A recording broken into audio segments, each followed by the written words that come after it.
महिलांना टार्गेट करून मोठी फसवणूक. महिला बचत गटाच्या नावाखाली लाखोंचा गंडा. नागपुरात महिलांची टोळी आणि तब्बल 10 लाखांहून अधिक रकमेची लूट. नेमकं काय आहे हे प्रकरण? नागपूर शहरात महिलांना आर्थिक लाभाचे आमिष दाखवून मोठ्या प्रमाणावर फसवणूक केल्याचा प्रकार समोर आला आहे.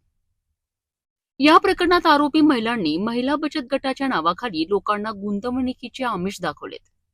12 महिन्यांपर्यंत रक्कम जमा केल्यास दरमहा 3% व्याज देण्याचे आश्वासन देण्यात आले. तसेच गरजू महिलांना लहान कर्ज देण्याचे आमिष दाखवण्यात आले. या विश्वासात येऊन अनेक महिलांनी आपली बचत या गटात जमा केली. मात्र काही दिवसांनी ना व्याज मिळाले ना मूळ रक्कम. फिर्यादी महिलांनी पैसे मागितले असता आरोपी महिलांनी टाळाटाळ करत धमक्या देण्यास सुरुवात केली. या संपूर्ण प्रकारात एकूण 10,50,000 रुपयांची फसवणूक झाल्याचे समोर आले आहे. या प्रकरणी पोलिसांनी संबंधित कलमान्वये गुन्हा दाखल केला असून महिला आरोपींना अटक करण्यात आली आहे.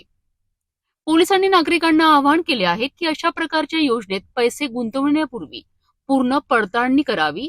जलद नफा आणि मोठ्या व्याजाच्या आमिषाला बळी पडणे हे अनेकदा धोकादायक ठरू शकते.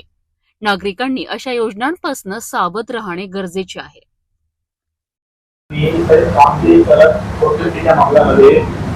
महिला आरोपीला काय नेमकं वाटलं आहे, कशा प्रकारे प्रकार होता,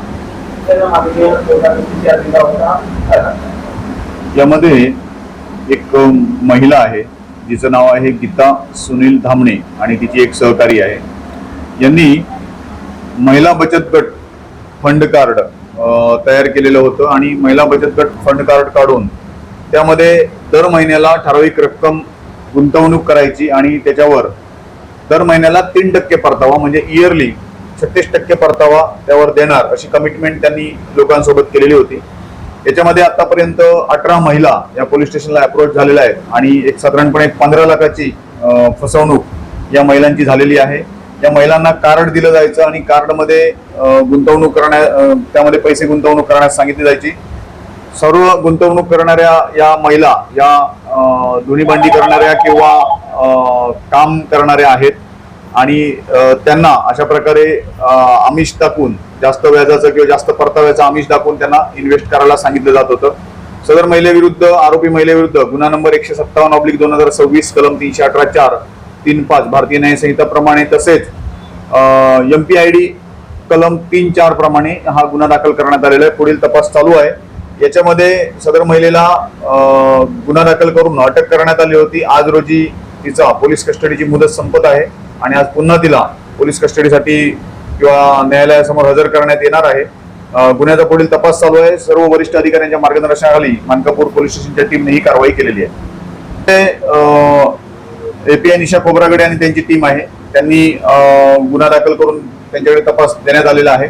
याच्या माध्यमातून आपल्या चॅनलच्या माध्यमातून मी मानकापूर पोलीस स्टेशनच्या कार्यक्षेत्रातील नागरिकांना आवाहन करेन की अशा प्रकारे महिला बचत फंड कार्ड या चालवून सदर महिलेनं जर कोणाची फसवणूक केलेली असेल तर त्यांनी तात्काळ मानकापूर पोलिसांशी संपर्क साधायचा आहे.